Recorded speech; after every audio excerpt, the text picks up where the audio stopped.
قال تعالى في موضع آخر: أعوذ بالله من الشيطان الرجيم وإذا أنعمنا على الإنسان أعرض ونأى بجانبه وإذا مسه الشر فذو دعاء عريض.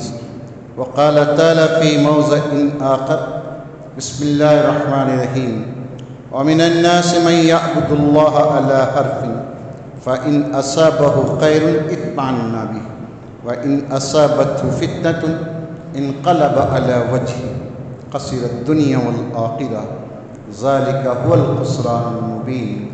وقال النبي صلى الله عليه وسلم: سترون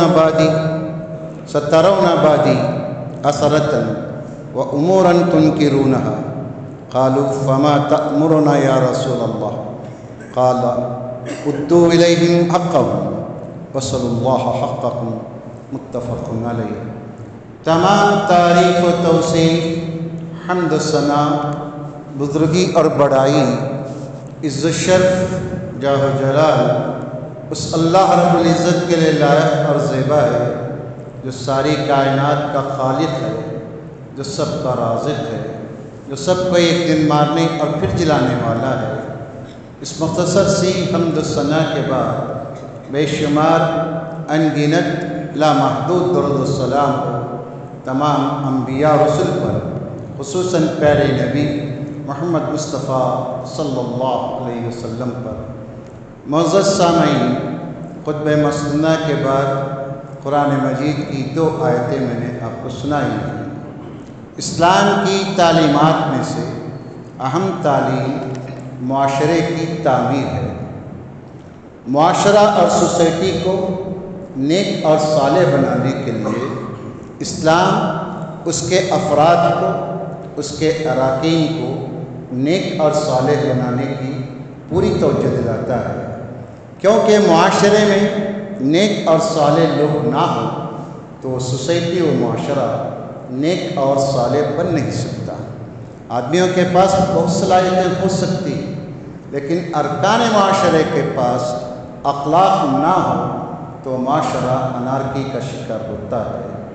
ہم عام طور پر اپنے معاشرے میں جن چیزوں کو دیکھتے ہیں ان میں ایک بڑی ہی عجیب عادت تقریباً ہر انسان کے پاس کچھ نہ کچھ پائی جاتی ہے، لیکن بہت کم ایسے خوش نصیب انسان ہیں جو اس خصلت سے پاک اور دور ہیں. وہ ہے خود غرضی. خود غرضی جس کو انگریزی میں سیلفشنس کہتے ہیں، عربی میں اثرتن، انانیتن کہتے ہیں. یہ کوئی بھی انسان اس صفت سے پکارا جانا پسند نہیں کرتا.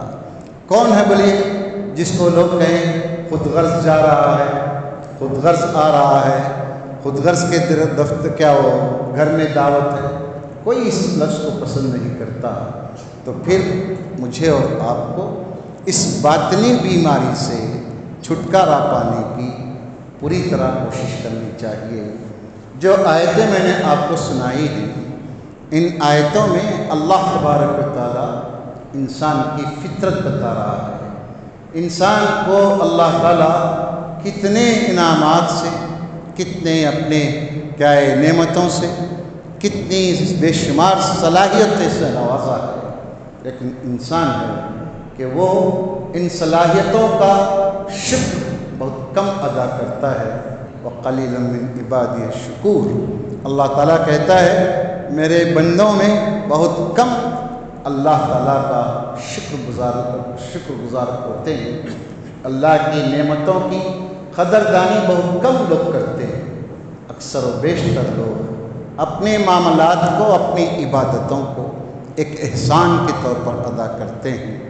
اس لیے اللہ تبارک و تعالیٰ فرماتا ہے وَإِذَا أَنْعَمْنَا عَلَىٰ إِنسَانٍ، جب ہم انسان پر نعمتیں اور نوازشوں کی بارش کرتے ہیں اور اللہ تبارک و تعالیٰ ان چیزوں کو نوازتا ہے وَنَعَا بِجَانِبِهِ، تو کیا کرتا ہے انسان؟ اتراتا ہے، گھمنڈ اختیار کرتا ہے، اللہ کے احسانات کو بھول جاتا ہے، اللہ تبارک و تعالیٰ سے تقریباً باغی بننے کی کوشش کرتا ہے.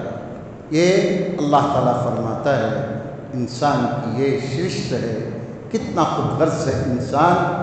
جب انعام کرتے ہیں، ہم انعامات سے نوازتے ہیں، تو اپنے آپ کو ہماری عبادتوں سے، دعاؤں سے اور ہمارے طرف پہنچنے والے راستوں سے بے نیازی اختیار کرتا ہے۔ دیکھ لیجئے ہمارے معاشرے میں ایسے بے شمار افراد ملیں گے جو اللہ کی نعمتوں پر شکر کرنے کی بجائے اترائیں گے، گھمنڈ کریں گے اور یہ سمجھیں گے کہ یہ جو کچھ ہے یہ میری صلاحیتیں، میرا علم ہے، میری پوزیشن ہے، میرا خاندان ہے، یہ خود غرضی نہیں تو کیا ہے۔ پھر اللہ تعالیٰ دوسرے اسی آیت کے دوسرے فقرے میں فرماتا ہے وَإِذَا مَسَّ، جب اس کو کوئی مصیبت یا پریشانی آتی ہے، فَذُو دُعَاءٍ عَرِيضٍ، لمبی لمبی چوڑی چوڑی دعائیں، گڑ گڑانے والا، رونے والا، دعائیں کرانے والا، دعائیں کے لیے ترسنے والا بن جاتا ہے۔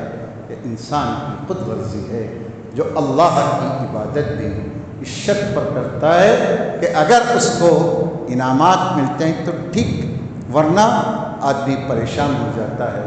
سورہ حج میں اور اللہ تبارک و تعالیٰ تفصیل بیان کیا، وَمِنَ النَّاسِ مَن يَعْبُدُ اللَّهَ عَلَىٰ حَرْفٍ، لوگوں میں سے بہت سارے ایسے ہیں جو اللہ کی عبادت کنڈیشنل کرتے ہیں۔ اگر اس کو اطمینان ہوتا ہے، راحت ملتی ہے، اطمینان، خوش ہوتا ہے، یہ سب خوشی کا اظہار کرتا ہے۔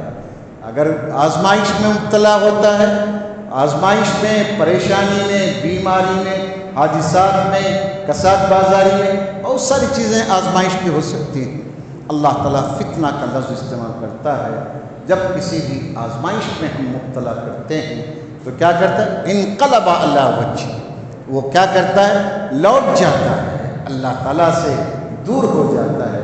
اللہ کہتا ہے خسرت دنیا والآخرہ، دنیا بھی گئی اس کی، آخرت بھی گئی، ذالک الخسران المبین، یہی سب سے بڑا گھاٹا ہے، سب سے بڑا اگر کوئی نقصان ہو سکتا ہے تو دنیا اور آخرت کا گھاٹا ہے۔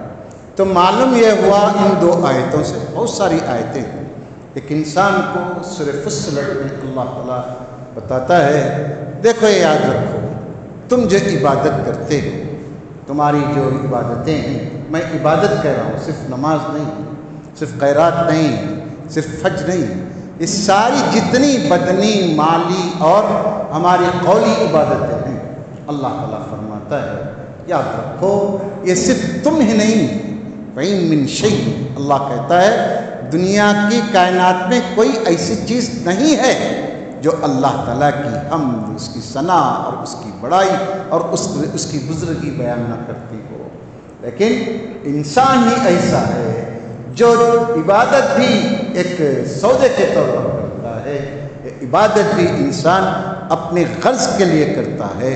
اللہ تعالیٰ فرماتا ہے اللہ بردبار ہے، اس لیے اللہ تعالیٰ انسانوں کی ان حرکتوں کو، ان کی اس بے دنائیوں کو، ان کی لاپرواہیوں کو اللہ تعالیٰ بردباری سے ان کو برداشت کرتا ہے۔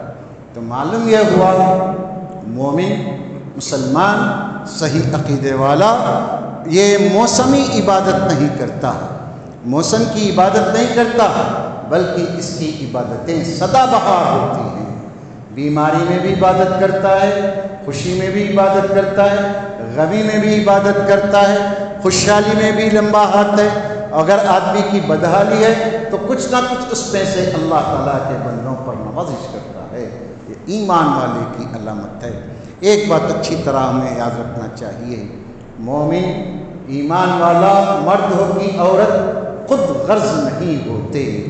مومن خود غرض ہو ہی نہیں سکتا، کیونکہ خود غرضی ایک بہت ہی گندا وصف ہے، جس کو یہ لائق ہو جاتا ہے وہ آدمی شح المتع، گزشتہ خطبے میں بتایا تھا، شح المتع میں مبتلا ہو جاتا ہے۔ خود غرضی میں جب مبتلا ہوتا ہے تو اس کی ہلاکت ہے، انسان کے اعمال بھی برباد، انسان کی نیک نامی بھی برباد، انسان کی سوائے بدنامی کے اور برے الفاظ کے کچھ حاصل ہونے والا نہیں ہے۔ لہذا عبادات میں ہم اخلاص پیدا کریں. بار بار اللہ کے نبی صلی اللہ علیہ وسلم فرماتے ہیں عبادت میں اخلاص پیدا کرو. لکل امرئ ما نویٰ، ہر انسان کو وہی ملتا ہے جس کی نیت جیسی ہوتی ہے. عبادت نیکی سے کریں، اللہ کو راضی کرنے کے لیے کریں، اور عبادت کو جیسا میں نے کہا سدا بہار بنائیں. رمضان ہے کہ شوال ہے، شعبان، ذی القعدہ، کوئی بھی مہینہ ہو، کوئی سا بھی دن ہو، ہماری عبادتوں میں کوئی فرق نہیں آنا چاہیے. مومن کے ساتھ اللہ تعالیٰ کا کتنا رحمت کا معاملہ ہے. مومن جو اپنی فرصت میں، اپنی صحت میں، اپنی فراغی میں جو اعمال اچھے کرتا ہے، ان اعمال کو اللہ تبارک و تعالیٰ اجر و ثواب کو ملتا ہے. اللہ نہ کرے اگر کوئی بندہ مومن بیمار ہو جائے، پریشانی میں مبتلا ہو جائے، تو ان سارے اعمال کو اللہ تبارک و تعالیٰ نہ کرنے کے باوجود بھی اللہ اجر و ثواب لکھنے کے لیے فرشتوں کو حکم دیتا ہے، کیونکہ اس نے اپنی صحت کے دوران، اپنے خوشحالی کے دوران، اپنی فرصت کے موقع پر اس نے اپنے رب کو اخلاص سے پکارا تھا، اخلاص سے دعائیں کی تھیں. اس لیے اللہ تبارک و تعالیٰ کلام پاک میں یہ بھی وہ انسان کو توجہ دلاتا ہے، تنبیہ کرتے ہوئے کہتا ہے امن یجیب المضطر اذا دعاہ ویکشف السوء. لوگوں، ہے کوئی تمہارے گڑ گڑانے کو، تمہارے آوازاری کو، تمہاری پریشانیوں کو سن کر تمہاری پریشانیوں کو دور کرنے والا نہیں ہے. اللہ ہی ہے جو تمہارے گڑ گڑانے کو، تمہارے رونے کو، تمہاری مصیبتوں کو، تمہارے دل کی باتوں کو جانتا ہے، اور وہی تمہاری تکلیفوں کو دور کرتا ہے. تو پھر کیوں اللہ تعالیٰ جب خوشحالی دیتا ہے تو کیوں اس میں خود غرضی کرتے ہو؟ معاشرے کے اندر ایسے افراد اگر پائے جائیں تو معاشرہ کیا ہوتا ہے؟ معاشرہ بگڑ جاتا ہے.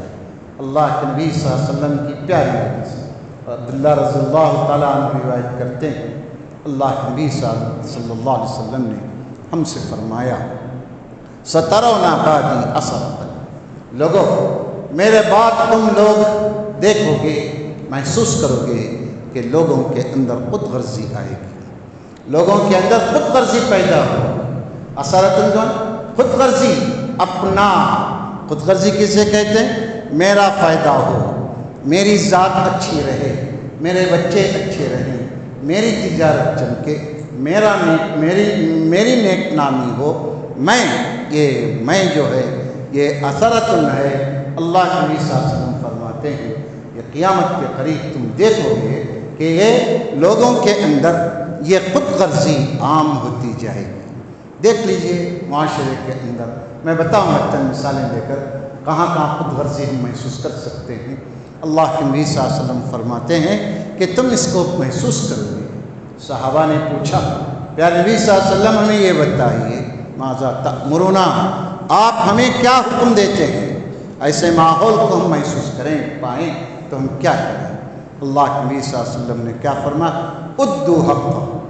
تم کو میں کہتا ہوں کہ تمہارے اوپر جو حقوق ہیں، جن کی ذمہ داری تمہارے اوپر ہے، تم اپنے حقوق کو ادا کرو. تم اپنے حقوق ادا کرنے میں کبھی بخل نہ کرو، اپنی ذمہ داریوں کو امانت داری سے ادا کرو. اور فاسألوا اللہ حق، تم ان سے امید نہ رکھو. خود غرض سے ایک آدمی جو خود غرض ہے اس سے کوئی اچھی امید نہیں کر سکتے. اللہ کے نبی صلی اللہ علیہ وسلم فرماتے ہیں کہ تم کیا کرو؟ اپنے حقوق اللہ تعالیٰ سے مانگو. تمہارے جو حقوق ہیں، تم کو جو ملنا ہے، یہ چیزیں اللہ تبارک و تعالیٰ سے مانگو. محترم سامعین، ماں باپ کے اندر خود غرضی آ جائے تو بچے بگڑتے ہیں، سوسائٹی پر ناجائز لگتے ہیں. ہم جس ماحول میں رہتے ہیں، سب سے پہلے ہم آنکھ کھولتے ہیں اپنے ماں باپ کے گھر میں. ماں باپ اگر خود غرض بن جائیں، اپنی فکر کرنے لگ جائیں، اپنا ہی آرام سوچنے لگیں، تو بچے نہ تربیت پا سکتے ہیں، نہ بچے جوان نیکی اور اچھائی کے کاموں میں لگ سکتے ہیں، نہ تعلیم حاصل کر سکتے ہیں. ماں باپ کی قربانی ہوتی ہے جس وجہ سے بچے معاشرے میں سر اٹھا کر جینے کے لائق بنتے ہیں. اور جن کے ماں باپ خود غرض ہوتے ہیں، ان کے گھر میں جہالت، لڑائی جھگڑے، فساد کیا کیا جو مصیبتیں پریشانیاں ہو سکتی ہیں وہ ہم دیکھ سکتے ہیں اپنی سوسائٹی کے اندر۔ اگر تاجروں کے اندر خود غرضی آ جائے، تاجر کی خود غرضی ہے کہ میری تجارت چمکے، مجھے نفع حاصل ہو، میرا فائدہ ہو، اس کے لیے تاجر کیا کرتا ہے؟ ملاوٹ کرتا ہے۔ تاجر کیا کرتا ہے؟ اس کے لیے ڈنڈی مارتا ہے۔ تاجر اس کے لیے اگر میڈیکل میں ہے تو ڈپلیکیٹ دوائیں بیچتا ہے۔ اگر ڈاکٹر کے اندر خود غرضی آ جائے تو بیکار کے ٹیسٹ لکھ کر آدمیوں کی جیب پوکی کرتا ہے۔ خود غرضی جس میدان میں بھی آتی ہے وہ میدان اس کا استحصال ہوتا ہے۔ دیکھ لیجئے اللہ کے نبی صلی اللہ علیہ وسلم نے جو فرمایا سترون بعدی اثرتاً، میرے بعد تم دیکھو گے لوگوں کے اندر خود غرضی آئے گی۔ قرآن مجید کی آیتوں پر نظر کیجئے، قرآن مجید کی آیتوں کو سمجھیے۔ اللہ تعالیٰ کیا کہتا ہے؟ وَيْلٌ لِّلْمُطَفِّفِينَ الَّذِينَ إِذَا اكْتَالُوا عَلَى النَّاسِ يَسْتَوْفُونَ وَإِذَا كَالُوهُمْ أَوْ وَزَنُوهُمْ يُخْسِرُونَ۔ تاجروں کو تنبیہ کی گئی، خود غرض نہ بنو۔ تاجر خود غرض بنے گا تو کیا ہوگا؟ لوگوں سے لیتے وقت پوری قیمت وصول کرے گا، پورا ناپ لے گا، پورا تول لے گا۔ جب دینے کی تولنے کی باری آئے گی، ڈلیوری کرنے کی باری آئے گی، یا تو گھٹیا مال دے گا، یا تو اس کو دھوکہ دے گا، یا ایک کم تول کر دے گا۔ یہ تاجر کی خود غرضی زمین میں، معاشرے میں فساد مچاتا ہے۔ تاجر کو آپ صلی اللہ علیہ وسلم نے فرمایا یہ انبیاء کے ساتھ اس کا، شہداء کے ساتھ اس کا حشر ہوگا، لیکن وہ تاجر جو اس طرح کی صفت اختیار کرتا ہے، جو خود غرض بنتا ہے، وہ تاجر اس کا انجام ویل ہے، ہلاکت ہے، جہنم کی وادی کی اللہ کے نبی صلی اللہ علیہ وسلم نے اس کو تنبیہ کی ہے۔ لہذا تاجر اگر اپنے تجارت میں مخلص بن جائے تو یاد رکھیے وہ صحیح قیمت بھی لگائے گا، صحیح چیزیں دے گا، اور لوگوں کی خدمت کر کے دعائیں لے گا۔ اس لیے آگے بڑھ کر دیکھیے، اگر ہمارے معاشرے کا جائزہ لیتے ہیں تو ہمارے معاشرے کے اندر خود غرضی کہاں دیکھتے ہیں؟ سیاست میں دیکھ لیجیے خود غرضی، ہر پارٹی اپنا مفاد سوچتی ہے۔ ایک بڑے مفاد کو ہم دیکھیں، ابھی کل پرسوں جو 8 تاریخ کو جو رزلٹس آئے اس میں ہم نے محسوس کیا، اچھی طرح محسوس کیا، نظر رکھنے والے جو لیڈر خود غرض تھے وہ منہ کی کھائے اور ایک بڑے مفاد سے لوگوں کو، عوام کو نقصان پہنچائے۔ یہ سیاست میں خود غرضی آتی ہے تو عوام کا استحصال ہوتا ہے۔ سیاست میں خود غرضی معاشرے کو برباد کر کے چھوڑتا ہے۔ دیکھ لیجیے ہر پارٹی دوسری پارٹی کے نقائص کو دکھاتی ہے، ہر پارٹی دوسروں کی کمزوریوں کو شمار کرتی ہے۔ آپ نے کیا کیا، میری پارٹی نے، میں نے کیا کیا، یہ انسان نہیں بتاتا۔ یہ خود غرض سیاستدانوں کی علامت ہے۔ ملکوں میں خود غرضی آتی ہے، بین الاقوامی سطح پر خود غرضی کو ناپ کر دیکھ لیجئے تو آپ کو معلوم ہوگا کہ بڑی طاقتیں، بڑے ممالک اپنے ہتھیاروں کو، اپنے بازار کو زندہ رکھنے کے لیے، اپنی حیات کے لیے چھوٹے ممالک کا استحصال کرتے ہیں۔ 1 سال سے فلسطین کی جنگ ہم دیکھ رہے ہیں، 1 سال پورا ہوا، 1 سال 4 دن یا 3 دن آج کو ہو رہے ہیں۔ یہ بڑی طاقتیں ہیں، اگر یہ چاہیں تو 2-4 گھنٹوں کے اندر یہ مسائل حل ہو سکتے ہیں۔ خود غرضی ہے انسان کو سیاست بین الاقوامی خود غرضی، چھوٹے ممالک کڑ کر مرتے ہیں، جیسے فلسطین کے لوگ بے یار و مددگار پڑے ہوئے ہیں۔ یہ امریکہ اور دوسرے اس کے حوالی مواری یہ سب عیش کر رہے ہیں مسلمانوں کی دولت پر۔ خود غرضی انسان کو معاشرے میں پھیلتی ہے تو معاشرہ تتر بتر ہوتا ہے۔ لوگوں اس لیے آج سوشل میڈیا کا دور ہے۔ سوشل میڈیا میں خود غرضی کیا ہے؟ میری TRP بڑھانے کے لیے دوسرے چینل کی مذمت کرتا ہوں، اور میری TRP بڑھانے، میرے خطبوں کو لائک کرانے، میرے خطبوں کے ویوز کو بڑھانے کے لیے دوسروں کی تنقید، دوسروں پر الفاظ کسنا، طنز و طعنے، یہ تمام عام ہوتے چلے جا رہے ہیں۔ عام یہ کیوں ہے؟ سوچ کر دیکھیے، ان سب کے پیچھے انسان کا جذبہ خود غرضی کا ہے۔ یہ ایثار نہیں ہے۔ صحابہ کی زندگیوں کو پڑھیے، حضرت عائشہ صدیقہ رضی اللہ تعالیٰ عنہ فرماتی ہیں اللہ کے نبی صلی اللہ علیہ وسلم آپ صلی اللہ علیہ وسلم 3 دن متواتر آپ صلی اللہ علیہ وسلم پیٹ بھر کر کھانا نہیں کھاتے. عائشہ فرماتے ہیں رضی اللہ تعالیٰ عنہ آپ چاہتے تو آپ صلی اللہ علیہ وسلم کھاتے، لیکن آپ صلی اللہ علیہ وسلم اپنے غریبوں کو فقراء کو ایثار کرتے تھے. اس کا سلیوشن کیا ہے؟ خود غرضی کا سلیوشن کیا ہے؟ اسلام ہی ایسا مذہب ہے جو انسان کو ہر بیماری کی طرف یہ کرتا ہے، دکھاتا ہے کہ یہ مرض ہے، اور اس کا علاج بھی اسلام بتاتا ہے. یہ اسلام کی خوبی ہے. اسلام نے کیا کہا؟ آپ صلی اللہ علیہ وسلم نے فرمایا لا یؤمن احدکم، تم میں سے کوئی آدمی مومن ہو نہیں سکتا مومن کب؟ کون؟ جب تک کہ تم میں سے تم لوگ اپنے بھائی کے لیے وہی چیز پسند نہ کرو جو تم اپنے لیے پسند کرتے ہو. کیا مطلب ہے؟ جیسا مجھے میری ذات، میرے بال بچے، میرے جو یہ متعلقین ہیں ان کی جو اچھائی میں پسند کرتا ہوں، یہی اچھائی میں اپنے بھائی کے لیے، اپنی بہن کے لیے، اپنے پڑوس کے لیے، اپنے سسرالی رشتوں کے لیے، ان سب کے لیے یہی اچھائی کو پسند کروں تو میرا ایمان مکمل ہے. دیکھیے ہم اللہ کے نبی صلی اللہ علیہ وسلم کی حدیث کو سامنے رکھ کر کیا ہمارے اندر یہ جذبہ پیدا ہوتا ہے؟ کیا ہم دوسرے کی ترقی کو دیکھ کر خوش ہوتے ہیں؟ کیا ہم دوسروں کی اولاد کو دیکھ کر ہم اپنے اندر یہ جذبہ پیدا کرتے ہیں کہ میری اولاد بھی اس سے اچھی بنے، اس سے اچھی بنے؟ یہ جذبہ میرے اور آپ کے اندر آنا چاہیے. اسلام ہی ایک ایسا مذہب ہے جس نے ہم کو یہ تعلیم دی وَيُؤْثِرُونَ عَلَىٰ أَنفُسِهِمْ وَلَوْ كَانَ بِهِمْ خَصَاصَةٌ. مسلمان کا شیوا یہ ہے. مسلمان اسے کہتے ہیں جو اپنی ضرورت کے ہوتے ہوئے بھی جو مجھ سے زیادہ ضرورت مند ہے اس کو آگے بڑھاتا ہے. یہ خود غرضی نہیں ہوتی، یہ ایثار ہوتا ہے. کئی ایسی مثالیں تاریخ میں، سیرت میں، صحابہ کی زندگیوں میں ہم پڑھتے ہیں کہ کس طرح ہمارے صحابہ ایثار کر کر اپنی زندگیوں کو روشن اور مستقبل ان کا تابناک بنا کر گئے. لہذا دوستو، ابھی ہم کل ایک اچھے انسان کو اللہ کے حوالے کیا جس کو ہم اس کے نام سے جانتے ہیں.